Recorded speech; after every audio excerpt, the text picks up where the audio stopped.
გამარჯობა, სარბიელის პოდკასტის დროა. დღეს სარბიელელები ილია ბაბუნაშვილი, ილია ნანობაშვილი და გიორგი დარჯანიევ საუბრობთ ქართულ ფეხბურთზე.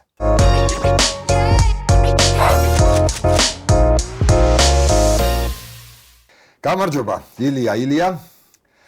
საუბრობთ ტრადიციულად ქართულ ფეხბურთზე. ჩვენთვის ეს არის ისეთი ამოუწურავი თემა.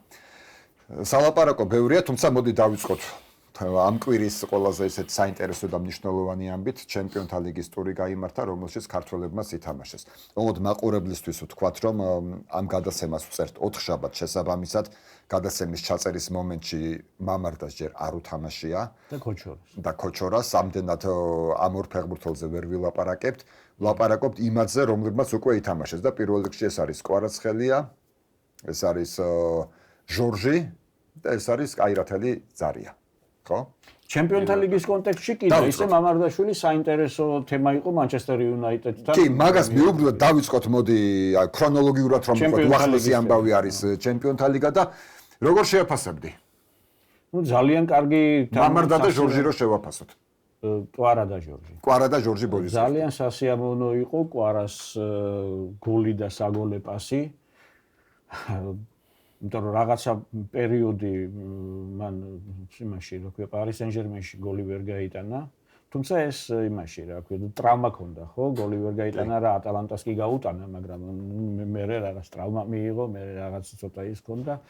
უსახური თამაში, ბარსელონასთან ვერ მითამაშა, მაგრამ აი ახლა ისეთი სრული სიმძლავრით დაუბრუნდა მოედანს და რა ვიცი, ყველა გაგვახარა, ხო, თავისი გოლით და საგოლე. მეტისმეტად ბევრი გოლი გაიტანეს პარიზელებმა თამაში. ხო, პარიზელებმა მეტისმეტად ბევრი გოლი გაიტანეს და საერთოდ ეს ცალკე საინტერესო თემაა, იცი, როდესაც კარგად დაეწყობა გუნდში საქმე, მე როგორ აი ავტოპილოტზე მიდის ყველაფერი რა. ამ თავარი ერთი გაასწორო, ხო, ერთი გასწორება ამ თავარი და მე ბარსელონა მიქით. ხო, იქით კიდე ბარსელონა საინტერესო თამაში იყო.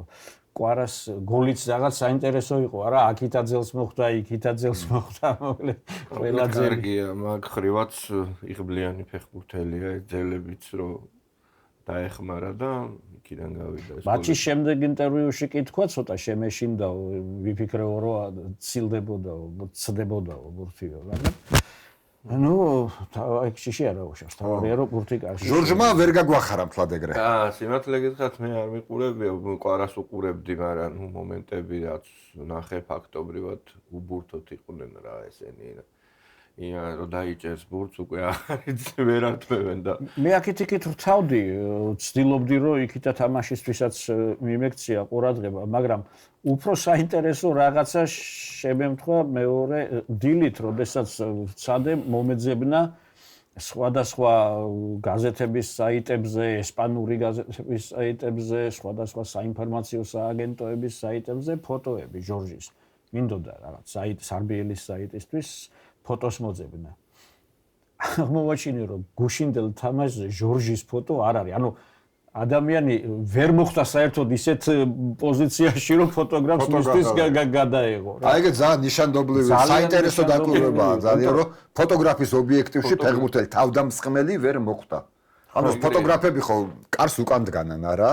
ანუ ყველა ვარიანტში აი სულ რო არ გინდოდეს, უნდა მოხვდეს ფოტოს თავდამსხმელი ობიექტივში და აი რა უცნაურია. ეს მიუთითებს იმაზე, რომ გუნდმა ვერ ითამაშა კარგად, რომ ალბათ შეტევები მთლიანად მიმდინარეობდა ვილიარეალის ნახევარზე ალბათ, ხო? მოკლედ სრული უპირატესობა ჰქონდა მანჩესტერ სიტის. უფრო ხო ალბათ მომენტები რაც იყო ასახავს რა ყველა. არა, მე წავიკითხე კიდევაც. რაც ზოგადად სიტი თამაშს თუ წაიყვანს და ბურთს თუ დაიჭერს და აქ ისიც გავითვალისწინოთ, რომ ვილიარეალი დაბალი დოზით ოღონდ და ესეთი გუნდია თვითონაც. ბურთი უყვარს რა ფეხში და ისა გათამაშება, მაგრამ ბაყბაყდებებთან თამაში. ცირა რილია ჟორჟს ჰქონდა 0 დარტყმა კარისკენ. 0 საკარის შერდოვია, ხო და. ნუ ეს გუნდის თამაშზე მეტყველებს. ეხლა თურქეთანაც 0 დარტყმა ჰქონდა კარისკენ ჟორჟს. გასაგებია, სხვა შორის ველოდი მე რომ დაახლოებით იმ ტიპის თამაში იქნებოდა, იმიტომ რომ ბურთი ექნებოდა ძირითადად მოწინააღმდეგეს და იქნებოდა სულ შეტევები ამ გუნდის კარისკენ, იმ გუნდის კარისკენ, რომელსაც მიქაუტაძე წარმოადგენდა. ნუ ეს გასაგებია, ჟორჟ მიქაუტაძე არის ცენტრალური თავდამსხმელი, ის დგას წინ, ელოდება ბურთს, თანაგუნდელებმა უნდა მიიტანონ იქამდე ბურთი და ამან უნდა დაარტყას კარში. როდესაც თანაგუნდელებს მასთან ბურთი ვერ მიაქვს, ჟორჟ მიქაუტაძეს ბუნებრივია და ნებისმიერ სხვა ცენტრალურ ფორვარდს აქვს სუდი თამაში. ხო, ბურთის მიტანაზე ბოდიში ილო გამახსენდა გადასარევის წერილი ქონდა ლიდერ სპორტის შენს ბლოგში კვარასთან დაკავშირებით. შენ? ჩემზეა. კი, შენზე ხმა. ხო, ნუ ეს უკვე ნაკრების თემას არა, ბურთის მიტანა ფეხბურთელამდე ბურთის მიტანა გამახსენა შენი ეგ წერილი. ხო. და ჩვენს მსმენელსაც ურჩევ ლიდერ სპორტის გვერდზე ილიას. ხო, ტრადიციულად გადასარევი ბლოგი ქონდა. ალბათ ამაში დიდი ფილოსოფია არ არის. იცი რა არის, მე მესმის, როდესაც ფეხბურთელი გაითქვამს სახელს და მით უმეტეს, როდესაც ფეხბურთელი თამაშს აწევს ისე მაღლა, როგორც აწია ხვიჩა კვარაცხელიამ განსაკუთრებით ნაპოლიში პირველ წელიწადს სპალეტის ხელში რო თამაშობდა. მაშინ ასეთ ფეხბურთელს მე თხოვენ, სულს თხოვენ, რომ ყოველ შეხვედრაში თამაშა აწეულია უკვე. ძალიან აწეულია, მაგრამ მეორე მხრივ სწორედ იმის თქმა მინდოდა ჩემი მოგზალებული აზრით მაშინ ბლოგში, რომ ხვიჩა კვარაცხელია არის გარემარბი. კი ბატონო, რომელიც ეხმარება დაცვას, კი ბატონო, რომელიც გადადის იქითა ფლანგზე, გადმოდის აქითა ფლანგზე ხანდახან შუიდან შედის, მაგრამ ძირითადად ის არის ან მარცხენა, ან მარჯვენა გარემარბი, ხო? უფრო მარცხენავი ხერხება თამაში, მაგრამ ნუ გარემარბია და გარემარბმა რა უნდა აკეთოს? გარემარბის ფუნქციაც არის ის, რომ გუნდმა უნდა ჩაიტანოს ბურთი იმ ზონაში, სადაც მისთვის იქნება ყველაზე მოხერხებული და ეფექტური და იქ უნდა გაამწვავოს შეტევა, ხო? მეორე ვარიანტი არის, როდესაც მოწინააღმდეგე უწევს, უნდა იმუშაოს დაცვაში. ჩამოვიდეს დაცვას. მაგრამ დაცვაში იმუშაოს, ეს არის, თქვა, თამაშის ერთი მხარე და არ არის კავშირში შეტევით მხარესთან, ხო? შეტევაში რა უნდა გააკეთოს? გუნდი როგორ გადაარჩინოს გარემარბმა, თუ კი მასთან არ მივიდა ბურთი. გავიხსენოთ თუნდაც აი ესეთი დიდი ვეებერთელა გარემარბი, როგორც იყო ვლადიმერ გუცაევი, ხო? გუცაევს პირდაპირ ახალკაცი ეუბნებოდა, რომ ცენტრის ხაზის უკან არ ჩამოხვიდე, იმიტომ რომ შენ წამოიყვება მერე ის მცველი იმ გუნდის და აქეთ დაემატება ჩვენ საჯარიმოსთან. ამიტომ შენ იყავი იქ, შენგან არაფერი არ მინდა ბურთის წარქმევა, ამის ყველაფერს ხა მე მესმის რომ მაშინდელი ფეხბურთი ამის საშუალებას იძლეოდა და ახლანდელ გარემარბებს კატეგორიულად თხოვენ, რომ ჩამოვიდნენ და განაპირა მსვლელებივით ითამაშონ. რასაც პრინ ხვიჩა მუდმივად აკეთებს. რასაც ხვიჩა მუდმივად აკეთებს და კარგად თუ გავიხსენებთ, მაგალითად გასული სეზონის ჰაილაითებიდან, ხვიჩას ჰაილაითებიდან, თქვა 6-დან 3 არის ბურთის წარქმევა. კი. აი დაახლოებით თანაბრად არის რა. ხო. და Aston Villa-სთან გოლის უთებზე როგორც ცდილობს ბურთის შენარჩუნებას. ხო, Aston Villa-სთან გოლის თანაბრად არის მაგალითად ისა, რა ქვია, სალახს რომ ფეხი დაუხვედრა, იქ არ დაარტყმეინა და მაგალითად იქ ფინალში რომ ბოლოს გამოეკიდა იმას, რა ქვია. აი მარტივ მაგალითს გეტყვით, იქ რო იყო რა, იამალმა რო ერთ დღეს არ იყო ეგ თამაშები თითქმის, თუ წინა დღეს. იამალმა წაიღო იქ ძელს მოარტყა ბურთი და იმ შეტევას მერე მოჰყვა ინტერის გოლი და ბარსელონასთვის ეს მომაკუთვნებელი გოლი და იმავე სტადიაზე, ზუსტად იგივე ანგარიშზე, იგივე იმაზე რა. კვარაცხელიამ ბოლომდე შეინარჩუნა ბურთი. და სხვადასხვა იყო მე პრაქტიკულად ყველა საერთაშორისო საფეხბურთო გადაცემებში იყო გარჩევა მაგ ეპიზოდების და ზუსტად აი ეს შედარებებიც იყო ძალიან კარგად პრაგმატულად ითამაშა. როდესაც ეკრანებზე დიდ მონიტორებზე გამოტანილი იყო ეს ერთი ეპიზოდის და მეორე ეპიზოდის და მიდიოდა ამის გარჩევა. პრაგმატულად იმოქმედა კვარაცხელია. საერთოდ დღევანდელი ფეხბურთი გახდა შენ ბოლომდე დაამთავრე რასაც ამბობ. კი, რა თქმა უნდა, პირიქით ბოდიში ბევრი ვილაპარაკე. არა, თქვი. ხო და იმას ვამბობდი, რომ ესე იგი დღევანდელი გარემარბების ის არის, ნუ ეხა მესი თუ არ არის მაინც და მაინც ყველას ევალება უკან. ფაქტობრივად ესენი არიან თითქოს გადავიდა ის სიტყვა მარცხენა ნახევარმცველი და მარჯვენა ნახევარმცველი, მაგრამ აი კვარა რასაც თამაშობს, ფაქტობრივად არის მარცხენა ნახევარმცველი, იმიტომ რომ ბოლომდე ჩამოდის თითქმის და ეხა მარტო გარემარბს მაგას ვერ დაარქმევ რა. გარემარბი იყო მაგალითად იმაში. საქართველოს ნაკრებშია ხოლმე და აი ნაპოლიში როცა სუსტ გუნდს ხვდებოდა ნაპოლი აი მაშინ სანიოლი უფრო შუაში ათამაშებს ხოლმე მაინც რაღაც არა ეხლა რაც იყო ეს თამაშები დავითაშვილი მარჯვნიდან და კვარა მარცხნიდან თორე ისე ზოგადად ხო როცა ჩაკვეტაძე არის მაშინ ცენტრში თამაშობს ხო არა გეთახმები აბსოლუტურად ეგ ყველაფერი მოიტანა აი ვთქვათ მედიკამენტების განვითარებამ სპორტული მედიცინის განვითარებამ ამ ვიტამინების ათასნაირი ახალ-ახალი ვიტამინის გამოგონებამ და მოიტანა ის რომ ფეხბურთელებს შეუძლიათ ძალიან ბევრი ირბინონ და შესაბამისად აი რასაც ილია ამბობს რომ გარემარბი კლასიკური თვალსაზრისით ანუ ადამიანი რომელიც ვთქვათ მესამედში ესე მოედანი რომ პირობითად დავყოთ სამნაწილად მესამედში ამწავებს თამაშს ასეთი ადამიანი ასეთი ფუნქცია ჩაყლაპა ნახევარმცველმა ფაქტიურად ფლანგის ნახევარმცველმა იმიტომ რომ თანამედროვე ფეხბურთელებს შეუძლიათ გაუთავებლად წინ და უკან ირბინონ ეგ ახლა ილია შენ ბრაზილიური ფეხბურთის მოყვარული ხარ და რასაკვირველია ალბათ გული ხლა შენ როგორ დაგწყდება იმიტომ ის ეპოქა არ გახსოვს მეც არ მახსოვს მაგრამ აი გარინჩა სოფლიო ფეხბურთის ისტორიაში ერთ-ერთი ყველაზე დიდი ვარსკვლავი რომლის სახელსაც ლეგენდები და ნუ რაღაცა რომანტიკა უკავშირდება გარინჩას ამპლუა საერთოდ გამქრალია თანამედროვე ფეხბურთში გარინჩა არავის არ ჭირდება ხო თორე საერთოდ ფეხბურთი შეიცვალა და ეს შეცვალა ფიზიკურად ყველანაირად აი შეიძლება ცოტა გაგვექცა სიტყვა ახლა არა საინტერესოა ეპოქები როგორ იცვლება რა აი ეს თვითონ ფეხბურთის როგორ იცვლება აი მაგალითად ახლა სადღაც 15 წლის წინ უმეტესად ის გუნდი იგებდა და ის იყო მაგარი ტიკიტაკას ეპოქაში რომელსაც ბურთს ფლობდა მაგრად რა და იქ ბევრმა კოპირება დაიწყო იაპონიის ნაკრები თამაშობდა ტიკიტაკას მაგალითად ცდილობდა მაგ ხო აღარ არის საჭირო ბურთის ფლობა აღარ არის ეგ მიხვდნენ უკვე რომ ის მოჭამა დრო იმან მოჭამა აი ლუის ენრიკეს თვითონ როგორ შეიცვალა სცადა იქ 2022 სოფლიოზე რომ ესპანეთის ნაკრები ესე ეთამაშებინა განიცადა კრახი გავარდა და გადაეწყო კაცი აბსოლუტურად სხვა ფეხბურთისკენ რა აბსოლუტურად არა მაგრამ ნუ ისე აუცილებელი პირობა აღარ არის რომ მაინც და მაინც გეგენ პრესინგი აქვს უკვე აი ეგ კლოპმა დაამკვიდრა და დღეს ეგ გუნდები არიან მაგრად რა აი ვინც პრესინგს მაღლა აკეთებს და ხშირად აკეთებს სამწუხაროდ ჩვენ და სამწუხაროდ საქართველოს ნაკრების აი ამ პრესინგის ელემენტებში რეგრესიაც გარი და ახილევსის ქუსლია ჩვენი ნაკრების კი ბატონო. წინ უფრო შედარებით რაღაცა გამოგვდიოდა ასე თუ ისე 15 წუთი იქნებოდა 12 წუთი და წრეულს იკლო მაგან. მაგაზე ჩვენ გადავალთ კიდე. ესე საიდან წავედით?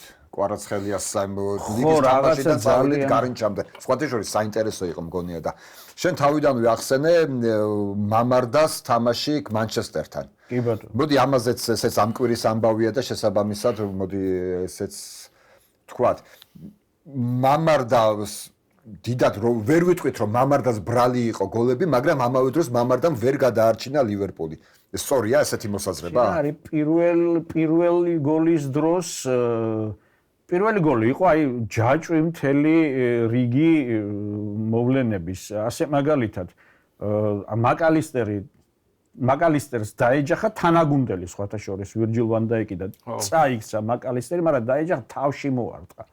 პრემიერ ლიგის წესების თანახმად აი მიმდინარე სეზონში შემოვიდა ეს წესი განსაკუთრებით ისე ხაზგასმით თუ საჯი დაინახავს რომ ფეხბურთელს თავი ეტკი და მიიღო დარტყმა თავში არა აქვს მნიშვნელობა რა მოხდება იქ ვინ უტევს ვინ პირისპირ შედის მეკარისთან ვინ გამოდის უნდა გააჩეროს იმიტომ რომ ადამიანის ჯანმრთელობა არის უწინარეს ყოვლისა ხო საჯმა არ გააჩერა ნუ არ ვიცი შეიძლება ვერ დაინახა მაგრამ ისე კადრებში ჩანს რომ ახლოს არის კარგი ამას დავანებოთ თავი ვირჯილ ვან დაიკმა მე თავის თანაგუნდელს დაუძახა რომ შენ აიყვანეო უკვე ის ფეხბურთელი რომელიც გამორბოდა იმან რაღაც ვერ გაიგო მოკლედ დაცვა დაირია ვან დაიკის შეცდომაც იყო დანარჩენი მცველების შეცდომაც იყო და შემოვიდა უკვე ის რა გვარია ისა ვინც გოლი გაიტანა მისი მანჩესტერ იუნაიტედის პირველი გოლი ფრანგი არ არის ბუმო ხო არის რაღაც ხო დიდი ღონიერი ხო შემოვიდა დაარტყა და აი აქ უკვე მამარდაშვილმა რეაქცია გააკეთა ნუ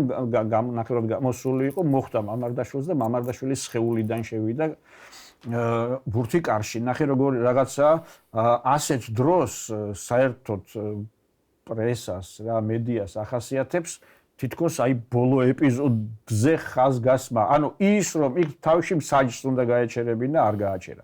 მერე რომ პატივცემულმა ასემა ნაკებმა და დიდად არაერთხელ მოხსენიებულმა ვან დაიკმა შეცდომა დაუშვა და მისმა თანაგუნდელებმაც გამოატარეს კაც შემოვიდა. ეს ყველაფერი თითქოს ჩაიყლაპა და ყველას დაამახსოვრდა ის რომ მამარდაშვილს მოხვდა ბურთი და შევარდა მამარდაშვილს. კი, რასაკვირველია, გადასარევი იქნებოდა მამარდაშვილს რომ მოეგერიებინა ეს დარტყმა და ალბათ მეკარის კარგი თამაშიც მაგას ქვია, როდესაც დარტყმა მოგხვდება ბურთი, მოიგერიებ, მაგრამ ასე მოხდა რა. ყოველ შემთხვევაში ჩემი აზრით მაგ პირველ გოლში თანაბრად ნაწილდება ასე ვთქვათ ბრალეულობა თუ ეს სიტყვა სწორედ შეგვიძლია. მეორე გოლზე შანსი არ იყო. შუაში ერთი ცუდი ეპიზოდი იყო, როდესაც ფლანგიდან ჩამოვაწოდეს ბურთი და მამარდა გადმოხდა და ხელში ვერ შეიმაგრა, დაუვარდა. ასეთ რაღაცებს სხვათა შორის ინგლისური პრესა განსხვავებით სხვა ქვეყნის მედიისგან ძალიან აქცევს ყურადღებას. ანუ სხვა ქვეყნის მედია თუ კიდე გაგიტარებდა, რომ იქ რაღაცა მომენტში ბურთი ვერ დაიჭერა, არა უშავს გოლი ხო არ გავიდა. აპაპა ინგლისური პრესა გიწერს, რომ აი შენ რო იქ ბურთი ხელში იქ ხო შეიძლებოდა გასულიყო ის გოლი. და მე იყო კიდე ერთი ეპიზოდი, როდესაც ზედიზედ ორი დარტყმა რომ მოიგერია პირველ ტაიმში. ხო, მაგრამ აქ კიდე დიდ ბოდიშს ვიხდი თუ გამიგძელდა. არა, საინტერესოა კი გვაინტერესებს. მაგრამ მაინც მამარდაზე არ არის რა ლაპარაკი, იმიტომ რომ თვითონ ლივერპულია. ლივერპული არის არეული, ხო, მოშლილი. ჯერ ერთი ისა რა ქვია სლოტი ცდილობს გადააწყოს სქემა, ახლებურ სქემაზე ცდილობს გადააწყოს. ძალიან მნიშვნელოვანია და ამაზე უზარმაზარი სტატიები იწერება როგორც ლივერპულის პრესაში, ასევე BBC-ზე იყო ძალიან დიდი ანალიტიკური წერილი. ძალიან მნიშვნელოვანი არის სალაჰის მომენტი. სალაჰი შარშან იყო ძალიან აქტიური და ძალიან დიდი წვლილი შეიტანა გუნდის გაშემპიონებაში. წელს სლოტს ის განთავისუფლებული ყავს დაცვითი ფუნქციებისგან, აი რასაც ვლაპარაკობთ, როგორ დაცვითი ფუნქციებზე, წეღან რასაც ვლაპარაკობთ. განთავისუფლებული ყავს და მის მხარეს ფლანგის ფეხბურთელებს, დანარჩენებს მოძდით ძალიან დიდი დატვირთვა. ანუ პირდაპირ ინგლისელი მიმომხილველები და სპორტული ჟურნალისტები ხას უსვამენ, რომ იმის გამო რომ სალაჰი არ ეხმარება და ვერ ეხმარება თავისი ასაკიდან გამომდინარე დაცვას, ლივერპულს აპრიორი უკვე დაცვაში აქვს პრობლემები, იმიტომ რომ ამ ფლანგიდან ესე იგი მოდის და მოდის შეტევები. და ეს არის გამოსასწორებელი, ნუ მოკლედ ეთყობა ვერს უბედავენ სალაჰს, რომ ეხლა შენ ისეთი კარგი აღარ ახარ და მოდი დაჯექი. ალბათ ეგეც იქნება, კი. ხო, ესეც იქნება და ვერც გადააწყვეს, ვერც გადმოაწყვეს ჯერჯერობით ესეთი თამაში და ძალიან ბევრი კომენტარი წავიკითხე ინგლისელი გულშემატკივრისა, რომ ნუ იქნება სლოტიო თუ ვერ ან დაბრუნდესო ისე ძველებურ თამაშს და უბრუნდესო და ძველებურ სქემას. ანუ წავიდესო რა. ან კიდე მამარდას ესეთი მაინც და მაინც კარგი პრესა არა აქვს ამ. არა, ხო, მე წავიკითხე და არა, აშკარად პრინციპში ნაკრებსაც ეხება, ხო, ეგ მამარდას თამაშზე ნაკრებშიც არ არის ისეთი ვარსკვლავური არ არის. იცით რა, ერთ-ერთ გადაცემაში მე თქვი, რომ იქაც ესპანელი მეკარეების მცველი ჰყავს. მეკარეების მცველი ლივერპულშიც ესპანელია, მაგრამ იცი რა მაინტერესებს, არის ისეთი, როგორც ვალენსიაში იყო ის ოჩო ტორენა, რომელიც შვილივით ყავდა და ძალიან საინტერესოა რა და მეორე ინგლისში ძალიან რთულია, აი ახალწეულები შედარებით რთულად იწყებენ, რა მით უმეტესად პატარა ქვეყნიდან და მაინც ეჭვის თვალით რო უყურებენ რა, ხო, მაინც ეჭვის თვალით უყურებენ, მე ესე მგონია. ისე არც ისეთი ქება და ის არისო და კიდე ინგლისურ პრესას ახასიათებს ერთი ის ამოჩემება იციან ხოლმე, რა ვიცი, რატომღაც ესე ვატყობ. ეს გლენ ჰოდლიდან მოყოლებული, სულ ესე იყო, რა ვიცი, ხა და ძალიან საინტერესო რაღაცა თქვა, თემას არ ეხება, მაგრამ კაფუ ბრაზილიის ნაკრებში რაც მეტი პრემიერ ლიგელი იქნება, ინგლისში მოთამაშე, მით უფრო ნაკლები შანსი გვაქვს, რომ მსოფლიო ჩემპიონები გავხდეთ. რითი ახსნა ეგ? სხვათა შორის აბსოლუტურად ვეთანხმები რომ შეხედო. აი ფეხბურთელები თვითონ ინგლისის პრემიერ ლიგაში მოთამაშე ბრაზილიელები ბრაზილიის ნაკრებში ვერ არა. სხვაგან რო თამაშობენ. ხო და ანუ ახსნა რა არის? ახსნა რა ახსნა თვითონვე ეს თქვა რომ პრესისგან გაბუქება, ან ისე ზეწოლა, ან გაბუქება, ან ზეწოლაო და მეორე კიდე სტილი, ანუ პრემიერ ლიგის სტილს ეჩვევიან და იმ თავის ბრაზილიელობას კარგავენო რა. აი ეს ახსნა კაფუ. და ეხლა აი იცით როგორ აი ეხლა უცებ შემილია 10 ფეხბურთელი ესეთი დავასახელო მართლა რომელმაც ინგლისის პრემიერ ლიგაში გადასვლის შემდეგ ბრაზილიის ნაკრებში მოუკლო თამაშს რა 2014 მსოფლიო 7-1 ის საშინლად ჩატარებული მსოფლიო ნახევარი გუნდი პრემიერ ლიგა იყო ეხლა გამიგრძელდა ეს ბრაზილიაზე მაგრამ არა აბსოლუტურად გეთანხმები იმიტომ რომ ბრაზილიაზე ჩვენ შეგვიძლია გავაკეთოთ მარტივი ბმა და ალისონზე ვილაპარაკოთ და აბსოლუტურად გეთანხმები მე ახლა 10 წლები ალისონი მეკარეა ეხლა ხო გავიგე მაგრამ ნახე რა ხდება ეხლა იმის თქმა მინდა რომ ინგლისში პრესას გაცილებით დიდი ძალა აქვს ვიდრე სხვა ქვეყნებში თუნდაც იმავე დასავლეთ ევროპის ქვეყნებში საფრანგეთში აი საფეხბურთო ქვეყნებში ხო ხო ანუ სილაღეს კარგავენო რა გაცილებით მკბენა რა ინგლისური პრესა გაცილებით მკბენა რა და გაცილებით უხეში ძალიან უხეში გაცილებით არ დაგიდებს ვინმეს თუ არ დაგინდობენ ხო და აი მაგალითად კარგი ამბავი გამახსენდა შენი მოყოლილი ამბავია და მე აი მაგალითად ალისონი არის სოფლიოს საუკეთესო ფეხბურთელი აი მეკარე ვინ თქვა ეს ანუ მანდამაინც ალისონია მაგრამ ინგლისურმა პრესამ თქვა რომ ალისონია იმას კი არ ვამბობ რომ არ არის მეთქი უდიდესი მეკარეა მაგრამ აი ეს მანდამაინც სოფლიოს საუკეთესო მეკარე აი ეს განსაზღვრება მოიგონა ინგლისურმა პრესამ და მორჩა გათავდა ვინაიდან ინგლისური ენა გავრცელებულია მთელ მსოფლიოში და ინგლისური პრესა მართლა ძალიან მძლავრი პრესაა მორჩა და გათავდა ეს არის მსოფლიოს შესაბამისად მამარდაშვილი რა ხდება მამარდაშვილი მივიდა გუნდში სადაც მისმა უდიდებულესობამ ინგლისურმა პრესამ ბრძანა რომ კარში დგას ის 6 და 0 და 5 და 9 იყოს ფლეშკორის შეფასება იმ ალისონმა და იყო წელს ასეთი თამაშები როდესაც ალისონმა ვერ გადაარჩინა გუნდი მოკლედ ნაბრძანებია იმ ქვეყანაში რომ ეს კაცი არის მართლა არის ანა ხო ეხლა ვინმე მისი არ გაიგო მაგრამ მორჩა და გათავდა რა სუდადაც რო თამაშობდეს ალისონი არის დიდება მას და მამარდაშვილი გამოვიდა ვინ არის ეს ბიჭი ეჭვიანი კითხვა როგორ ვინ არის ეს არის ადამიანი რომელმაც ევროპის ჩემპიონატზე რეკორდი გაიმეორა რომელმაც არაჩვეულებრივად ითამაშა, რომელსაც ესპანეთის ლა ლიგა აქვს ნათამაშები არაჩვეულებრივ დონეზე, ხო? ანუ არის ერთ-ერთი საუკეთესო მეკარე, თქვათ, ათეულში შედიოდა. ერთ-ერთი უძველესი ამავე დროს. აქ არა, ჩემი აზრით რაღაც მომენტში ნაციონალური ფაქტორიც არის ხოლმე. რა იმიტომ აუცილებლად. ის ბრაზილიელია, ეს მაინც ქართველია. აი მე მგონია რომ ეს ფაქტორი არსებობს მაინც რა.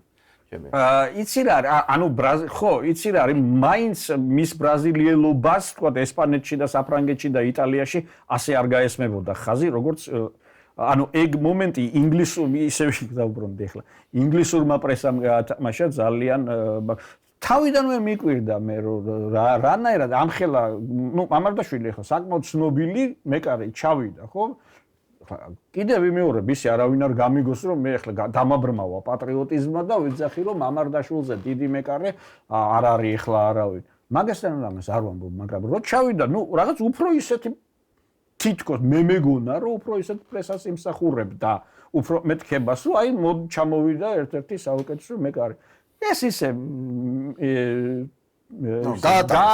გააკვრით აი ერთი-ორი არა არ ქონია მე სხვათაშორის ილონ მასოს ამ რადგან ამ ინგლისური პრესის თემას შევეხეთ შენი მოყოლილია ძალიან ბევრი წლის წინ გაზა პოლგასკოენი რო თრებოდა და მე სახლში რაღაცა დებოშებს აწყობდა გასავს იქ ინგლისური პრესა ცუდ რაღაცებს უწერდა ხოლმე მე. და მახსოვს მე ერთხელ შენი მოყოლილია თუ არ ვწდები ქართულმა ჟურნალისტებმა კითხეთ ინგლისელ კოლეგებს. არა, მე ვკითხე ტაშში Daily Mirror. ხო და მომიყევი, აი ეგ ამბავი.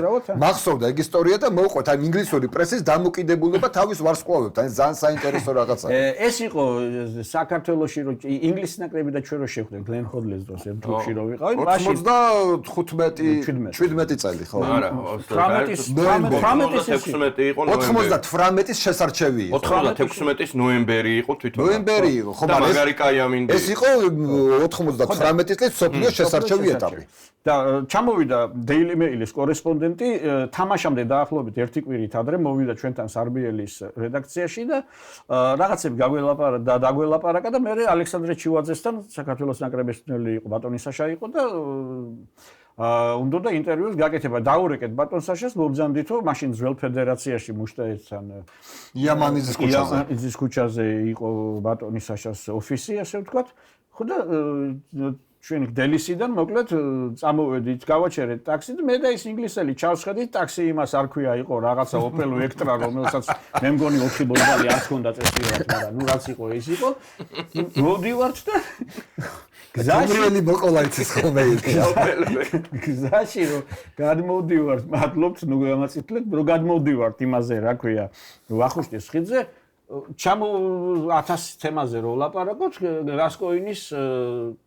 გასკოინზეც ჩამოვარდა ლაპარაკი და გასკოინზ რა პერიოდია როგორც შესწორა და ახსენე თრება და სახში მე ცოლსებს ხო გასკოინი თრება ცოლსებს ხო და ესენი ჩასაფრებულები არიან პაპარაცები და ეს ინგლისური პრესის ასე ვთქვათ ბუშაკები ჩასაფრებულები არიან და ფარდა თუ გადაწია ცოლმა ან გასკოინმა ცოტა ჩხარ-ჩხუკ ეგრევე უღებენ სურათებს ხო და რა არის მე უთხარი ადამიანის ესეთი ის როგორ შეიძლება მეთქი რა ეს ცოტა არ მესმის მეთქი უთხარი იმკაც რას გეტყვი იციო ცნობილი რო არის ხომოსწონსო მილიონერი რო არისო ხომოსწონსო ხო და აბა ეხლა კეთილი ინებოსო და ჩვენ დანარჩენსო უკეო ხო ამასო თავისი საფასური აქვს ხო იმას რომ ხარ მილიონერი და ხარ ცნობილი ას გიკრავენ და ფეხზე გიდგებიან და ეხლა ისიც არ გინდა რომ კრიტიკა აიტანო ხო ისიც არ გინდა მაგასაც დაუწერთო და უარესებს ანუ მართლა დასაწერია ეხლა ეს ოჯახური ძალადობა ეხლა გასკოინზე გაბახსენდა რა და შესაძლებელი ამბავი ჯეიმი ვარდი რატო წავიდა კრემონეზეში თუ იცით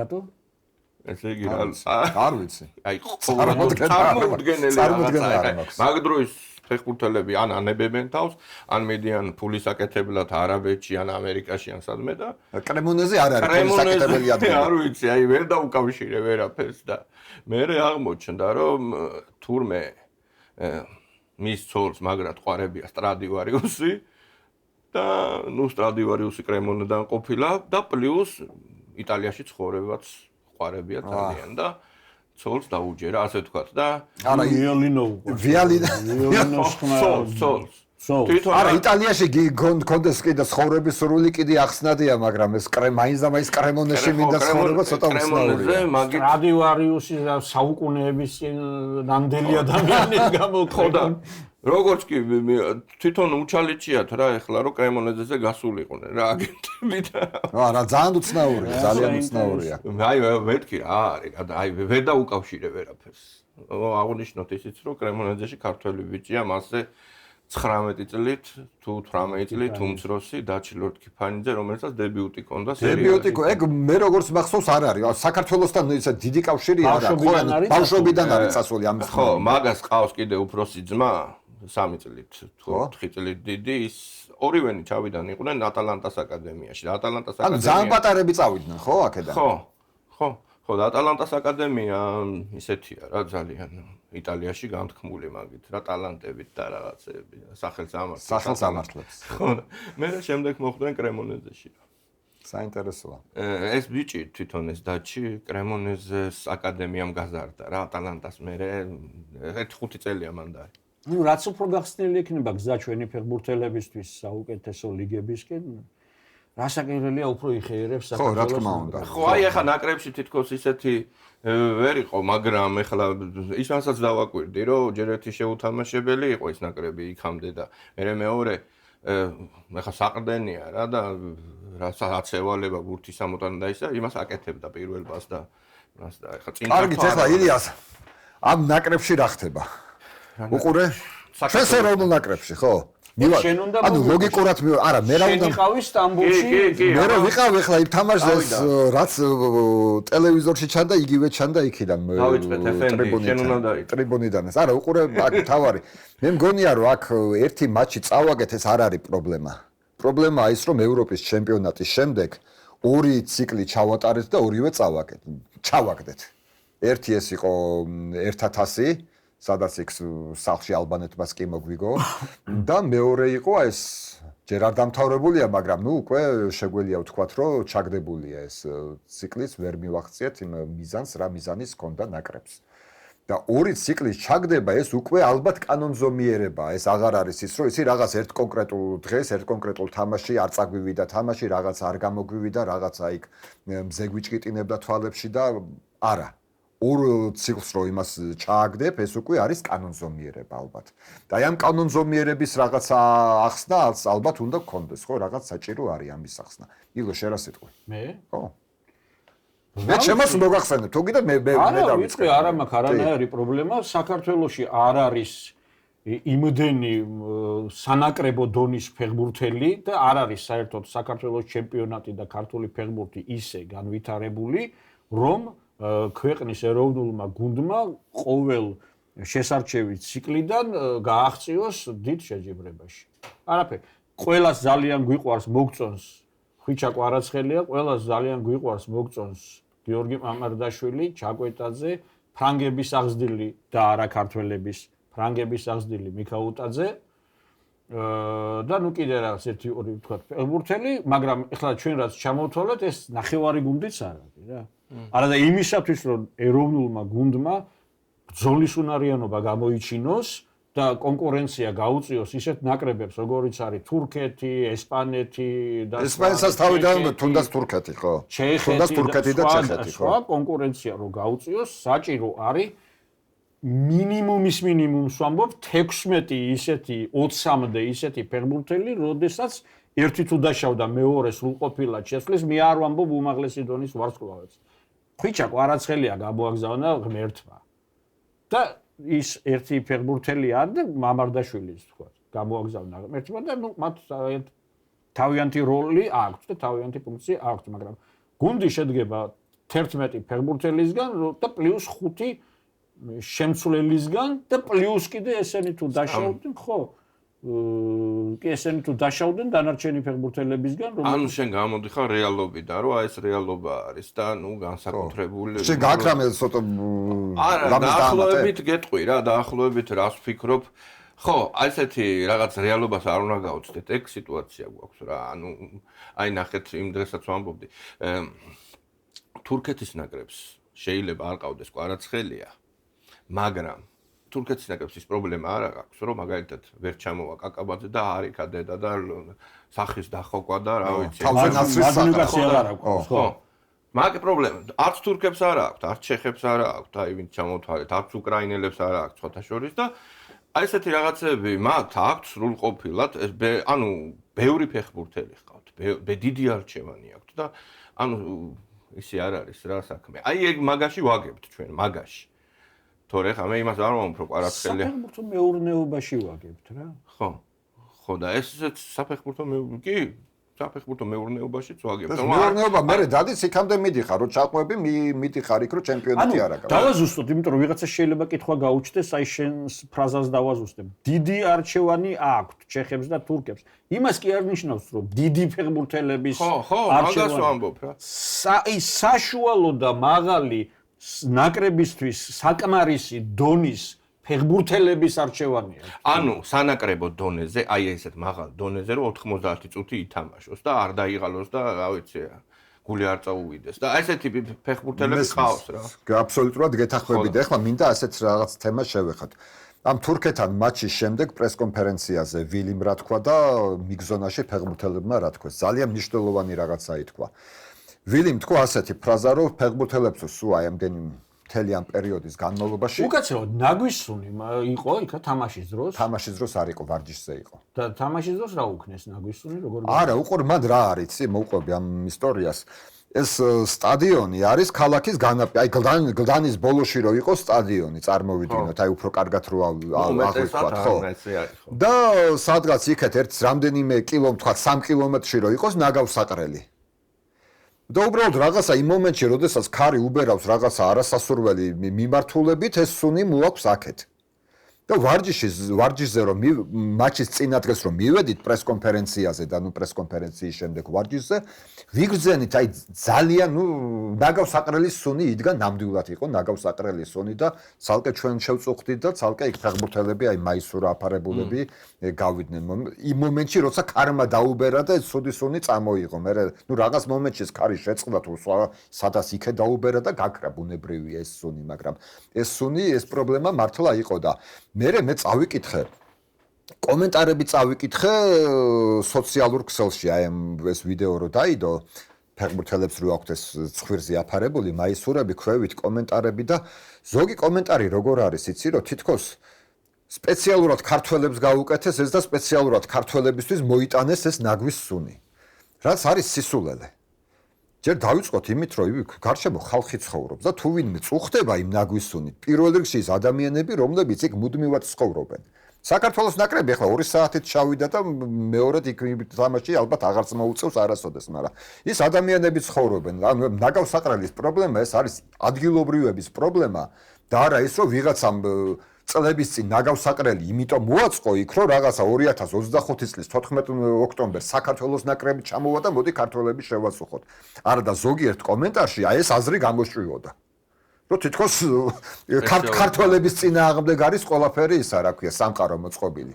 და ქართველების თვის გამოუშვეს ნაგვის სუნი არა ბატონო. ხო, ეგ საერთოდ ჩვენ. ხო, არანაირი ქართველების წინააღმდეგ, თუმცა თავისთავად პრობლემა იყო.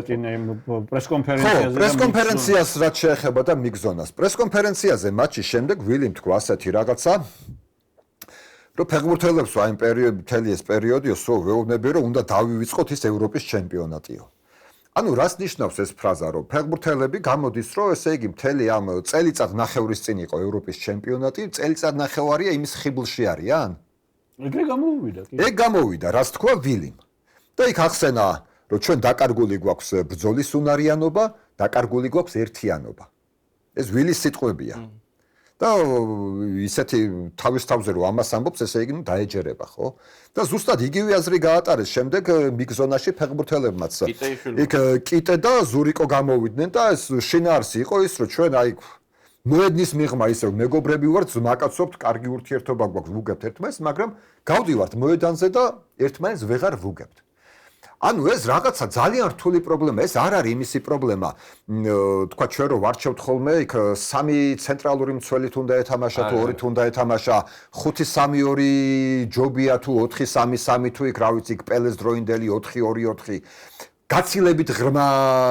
პრობლემასთან გვაქვს საქმე რასაც ამბობს ვილიც ალკე და ფეხბურთელებიც ალკე და რას ფიქრობ რატოა ეს არა რას უნდა ვფიქრობდე ფაქტია თვითონვე ამბობენ რომ ხიბლში ვართ ევროპის ჩემპიონატისო რომელიც დამთავრდა წელიწად ნახევრის წინ და შენ თუ წელიწად ნახევრის განმავლობაში კიდე ხიბლში ხარ და ვერ გამოხვედი ეს არის ძალიან დიდი პრობლემა მე არ მგონია ეგ იყოს და მარტივად გეტყვი რატო ეს თქვა ვილიმ მე ვამბობ რა თქვა ვილიმ და შესაბამისად აი ჩემი მსჯელობა აწყობილი მაქვს იმაზე ვილიმ რა თქვა თვითონ ამ პრესკონფერენციაზე და მაგ ლოგიკით ახლა ალბანეთის ნაკრები რატო გამოვიდა იმ ხიბლიდან ახლა რო ჩავხედე ცხრილს მეორე ადგილზე არიან ხო და მაგ ლოგიკით ნახე ევროპის ჩემპიონატი რომ მორჩა პირველი თამაშები საქართველოს ნაკრებად ძალიან მაგრად ჩაიარა ორი თამაში ჩეხეთთან და იმასთან მე მგონი ესე არ უთამაშია კი ბატონო ჩეხეთთან და მე ალბანეთთანაც ჩვენ წესით მაშინ ლოგიკურად ის მაშინ უნდა ყოფილიყო ის ეიფორია უფრო მეტად ვიდრე ერთი წლის მერე ხო რა ვიცი ეგრე მგონია ეხლა დაეწყოთ ეიფორია და სექტემბერში საინტერესო არგუმენტია კარგი არგუმენტია და სწორედ აი შენი ეს არგუმენტიც პლუს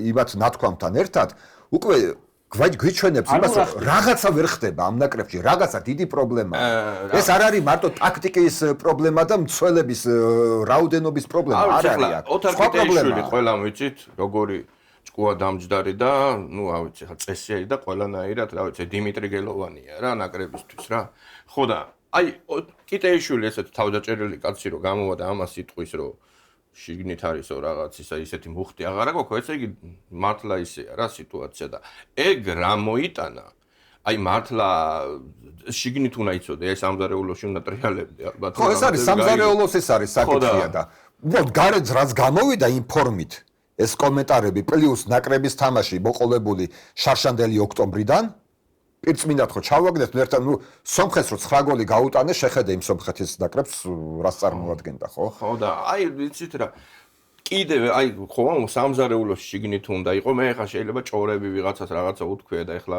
ნახდათ ესე ვერ გავაჟღერებ რაც ვიღაცა ქუჩაში თქვა და რაღაც მაგრამ ფაქტია ვილისანიოლი იყო ძალიან მაგარი სპეციალისტი მაგ მხრივ და დღესაც მგონია რომ არის ატმოსფეროს შექმნის მხრივ ეს ატმოსფერო რაღაც ვეღარ გქონს ეს არ არის უყურე რომ ერთ თამაში ვერ შექმნა ატმოსფერო ზუსტად ერთი წელია შარშანდელი ოქტომბრის მერე ვეღარ შექმნა ატმოსფერო და რამდენი თამაში თავისი ამხანაგურებიანად იმ რაღაც კაბოვერდეებიანად ვეღარ შექმნა ხო ატმოსფერო ეგრე გამოდის მე მგონია რომ უბრალოდ თამაშიც დაიკარგა რა რაღაცა ამ ახლა გადავეკიდე ძალიან, მაგრამ ეს ალბანეთთან რაც გააკეთა, უკვე მეხუთე თუ ამბობ მაგას, მაგრამ მართლაც ამბობ. რატო შეცვალა, რა უნდა და რა შეცოდა, რა ტაქტიკასაც მოქონდა შედეგი და წარმატება.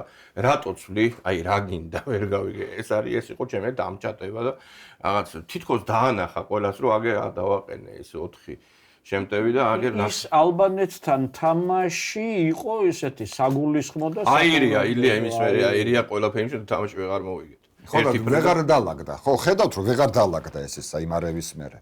ხო და აქ ახლა სომხეთთან ისეთი უბრალოდ ისეთი მომენტი დაემთხვა რომ სომხები მართლა ძალიან სუსტად იყვნენ და სომხები იყვნენ აჭრილები. გუნდში ქონდათ უზარმაზარი პრობლემები. იქ მხითარიანმა უთხრა რომ მე არ ჩამოვალო საერთოდ ნაკრებშიო. იქ იყო რაღაცა ბევრი პრობლემები და ჩვენ აი თუ გახსოვთ. ვიღაც კიდე სხვა ბოდიში ფეხბურთელები იყვნენ რომლებსაც იქ პრეტენზია წაუყენდეს მწვრთნელს რომ მე თუ იქ თერთ მძირით სასტარტო შემადგენლობაში არ ვიქნები ისე არ ჩამოვალ და ანუ მთლიანად მოშლილი იყო სომხეთის ნაკრები. მხითარიანი დაწყებული ვიღაც აი მეორე ხარისხოვანი ფეხბურთელებით დამთავრებული და ხო მაგი ზუსტად ეგ ავთქვი რომ არ იყო თავის პრეტენზიები ქონდა იმას და სპეციანი ვერ ჩამოვიდა და აქედან გამომდინარე 9 გოლი სომხეთისთვის გვიხარია მაგრამ ნუ იმას ვიზამთ რომ რა ქვია რაღაცა ვიღაცას მოუგეთ თან მოდით ისტორიაში ალბათ ყველაზე სუსტი სომხეთის ნაკრები გავითვალისწინოთ რომ აი ეს პერიოდი მაგრად მახსოვს ყველა ჩვენიანი მაგარ ფორმაში ყველა განუყოფლად რა ვიცი ხა კოჩორაც და ისიც მიქაუტაძე ზუსტად მარშრუტ პიკში იყო და რავი. სხვადასხვა ეგ პერიოდი იყო ვილიმ მას თავად ვერ თქვა რომ საქართველოს ნაკრები არ არის ალიგისთვის მზად. C-ლიგისთვის გადაზრდილები ვართ ასე ვთქვათ, მაგრამ ალიგისთვის მზად არ ვარ და ჩვენი ადგილი არის B-ლიგაში. რას ნიშნავს ეს? ანუ პირველ 16 გუნდში, ევროპის 16 საუკეთესო გუნდში საქართველოს ადგილი არ არის. ეს თქვა ვილიმ. და 16 გუნდია ზუსტად რეკორდის მსოფლიო. ვილის ნათქვამზე ვარ. ხოსტები მე ვამბობ იმაზე, რაც თქვა ვილიმ. რომ პირველ 16 გუნდში არ არისო ჩვენი ადგილია. დაახლოებით არ ვიცი ხა თვითონმა ეგ უნდა თქვას თუ არა, ეგ მე არ ვიცი, მაგრამ ნუ სადღაც რაღაც ამაში ვეთანხმები რა, ეხა არ არის საქართველოს ნაკრები. კიდევ ამბობ იმ დონის რომ აი უპირობოდ ალიგაში და 16 გუნდში ჩემი აზრით არ არის. შემადგენლობიდან გამომდინარე და იმიდან გამომდინარე ტრიალებთ ამ მე-16-დან 20-მე. ანუ თავისთავად ტყუილი არ უთქვამს ვილის ეგრო თქვა. არ უთქვამს ტყუილი. ხო, უბრალოდ უნდა თქვას თუ არა მე. ხო, არ ვიცი, მაგრამ ტყუილი თავისთავად არ უთქვამს. არა, ერთი არის რას ვიტყვით ჩვენ ჟურნალისტები, რას ვიტყვიან გულშემატკივრები და ნუ სხვა უნდა იყოს და სხვა არის ალბათ მწვრთნელების და ნაკრების ბანაკის სხვათა შორის აი ესე ნაკრების იმაზე ახლა გადასემაში სანამ შემოვიდოდით შევედი ბილეთების გაყიდვის საიტზე უკვე დაწყებულია საქართველოს ესპანეთის ნაკრების ბილეთების გაყიდვა და რამდენიმე დღეა უკვე დაწყებული ყრია ბილეთები არ არის გაყიდვის იქ ხალხო სოციალურ ქსელებშიც ახლა ჩემი ის გვერდი რომ ისე იგრძნობა ნაკლებობა ნაკრების წინა პერიოდში აი სადღაც 5 დღით ადრე და ისა თამაშის მერეც თუ მოვიგეთ რა ვიცი ლამიჟარი გადაიტვირთოს ხოლმე ლეპტოპი და ეს კი ბატონო აი ხა გეტყვი ვიტყვი ახლა ამას რო შევამოწმე უყურე გაყიდულია პირველი იარუსი სადაც საკმაოდ ცოტა ადგილებია მით უმეტეს მას მერე რას 4 სექტორი 4 არ და 6 სექტორია გაუქმებული 4 იქეთ და 2 აქეთ.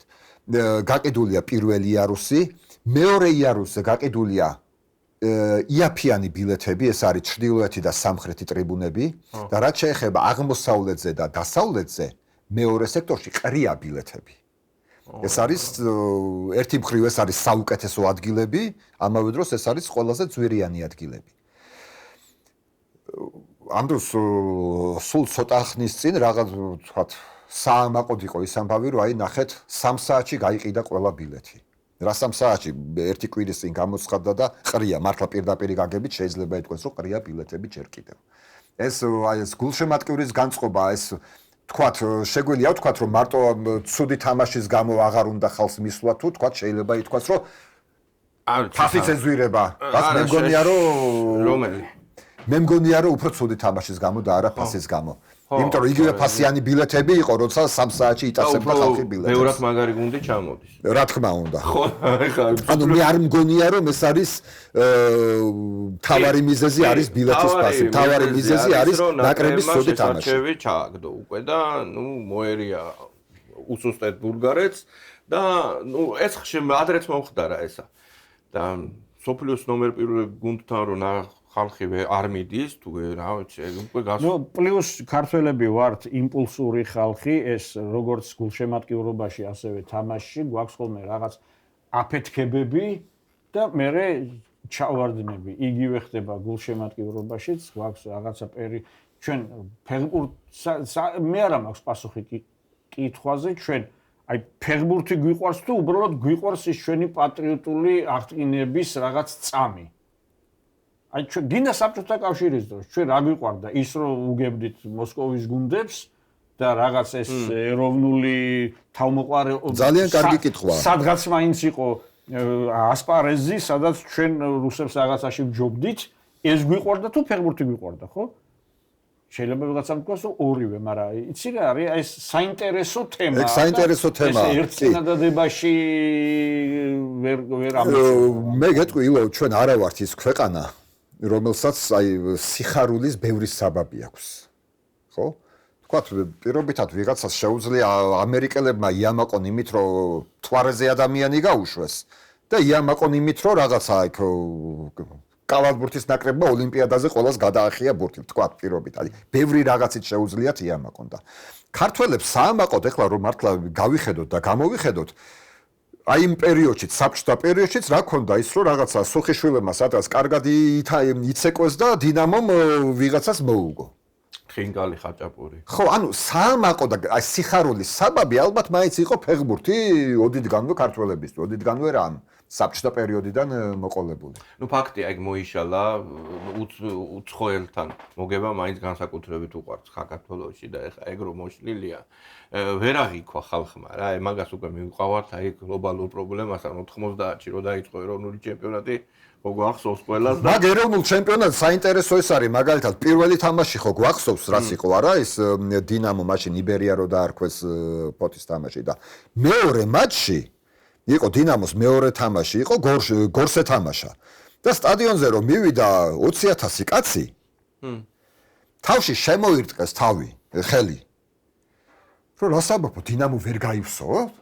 იმითო, რა ქვია, არ მოვიდაო ხალხიო და 20,000 კაცზე მამუკა კვარაცხელიას აქვს ჩემთვის მონაყოლი, თავში შემოირტყითო ხელიო, რომ რა ხდებაო ეს ხალხი რატო არ მოვიდაო სტადიონზე? ხო იცი დინამო მესამე ადგილზე იყო ერთ დროს დასწრების მიხედვით ევროპაში. საშუალო დასწრების მიხედვით. აი როგორც ახლა დორტმუნდია ხოლმე პირველ ადგილზე, მაშინ ბარსელონა იყო მე მგონი. ბარსელონა უსწრებდა მაგას. მეორეზე გონი აი მილანი ინტერი ერთ-ერთი.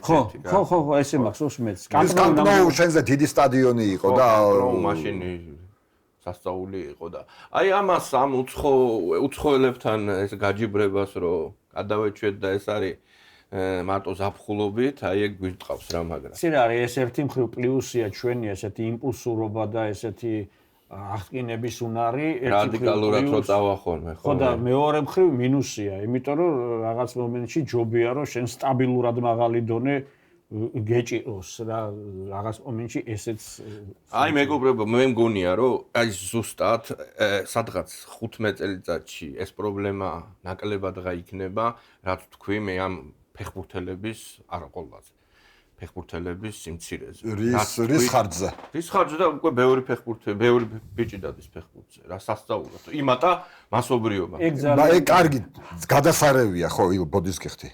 თქვი და მე ხო და ასაკობრივი ლიგები. ოღონდ ის რა ქვია, მე ეს ბიჭები სად უნდა მოხვდნენ მე ბევრი ფეხბურთელი როდაც მე გუნდში უნდა მოხვდეს ხო? გუნდში უნდა მოხვდეს, მაგრამ ეხლა მოდი ასეთი რაღაცა ამას წინათ კითხულობდი ასეთი ინფორმაცია იყო რომ სადღაც შენდება 23 სტადიონი თუ მოედანი კეთდება საქართველოს მასშტაბით რაღაც სამთავრობო პროგრამა იყო. ჩავხედე 23-დან რამდენია ისი ნამდვილი ბალახის მოედანი არც ერთი. ხელოვნური 23 არის ხელოვნური. ანუ უყურე ის ბავშვი რომ მამას მიყავს 5 თუ 6 თუ რომელი წლის ასაკშიც ფეხბურთზე და სრულწლოვანი რო ხდება და უკვე კლუბში რო უნდა მივიდეს. ბავშვს ბალახი ნანახი არა აქვს. აი თვალით მაგრამ მოქმედებს. ბალახი როგორია არ იცის. მაგრამ მოქმედებს. ხვდები რომ 18-19 წლის ბიჭმა არ იცის ბალახი როგორია. ბალახზე არ გაუულია, არც ფეხში შვილს გაუულია და არც ბუცით გაუულია. მან კიდე მეორე მომენტია იმ ხელოვნურსაც გააჩნია. ზოგან არის მართლა ნორმალური დონის ხელოვნური, ზოგან არის ლამის ბეტონზე თამაშო. რატო აქ ხა კიტეიშვილს ამდენი ხანის ტრამვები და ისა რა, ან ჩაკვეტაძეს, რა ვიცი, სად გაიზარდნენ ახლა არ ქონდათ სანამ დინამოში მივიდოდნენ ის პირობები. დინამოში უკვე ქონდა. სად გაიზარდნენ? ბეტონზე გაიზარდნენ. ბეტონზე ერთი საფარია და რა ვიცი რა, მოკლედ ძალიან რთულია რა საქართველოში გაზრდა უბრალოდ მასო მე იქიდან გამომდინარეობს რომ სიტყვაზე 7000 ბავშვიდან რო არჩევდა სად კიდე 35000 ბავშვი. კი, რასაკვირველია გეთახმები, უბრალოდ აი ამას რომ ბავშვების რაოდენობა წამოვიდა, ამან თავის მხრივ მეორე ეტაპზე უნდა გააკეთოს ის, რომ ბეტონზე კი არა თამაშო ეს ბავშვები, ათამაშო მოედანზეა თამაშო. იქ ჩემპიონატში კლუბები ქობულეთის შუქურა კი არ უნდა თამაშობდეს იქ. არ მინდა გახსენება რაღაცეების. 9-0 რო ზედიზეც 3 თამაში რო წააგო 9-0. და ეგეთი რაღაცეები რო ხდება, ნუ მუსელიანმა ეს მასობრიობა აზრს გიკარგავს უკვე ხვდები, თუ მე იქ არ წამოეწია კარგი სავარჯიშო პირობები, იქ თუ არ წამოეწია ჩემპიონატის ნორმალური დონე.